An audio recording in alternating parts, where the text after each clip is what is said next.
Hello, मी स्वप्नाली. तुम्हा सर्वांना प्रजासत्ताक दिनाच्या हार्दिक शुभेच्छा. आता 26 जानेवारी असो किंवा 15 ऑगस्ट, या दिवशी जलेबी म्हणजे एक शास्त्रच झालंय. पण आमच्या घरी गुलाबजाम आणि जलेबी अशा वेगवेगळ्या आवडी असल्यामुळे जिलेबीवर गुलाबजाम भारी पडले. काल मी झाडांना पाणी घालायसाठी पाईप आणला होता. मग कधी एकदा त्याचं उद्घाटन करते असं झालं होतं. म्हणून मग आज गॅलरीपासूनच कामांना सुरुवात केली.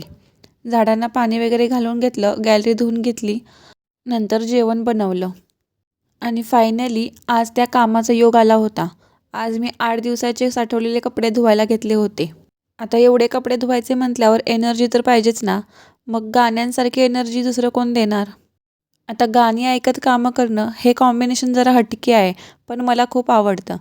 आणि गाणी ऐकत कामं केलं की कामांनाही जरा वेग येतो आणि कंटाळाही येत नाही. मग इयरफोन्स लावले आणि मस्त गाणी ऐकत सर्व कपडे धुतले.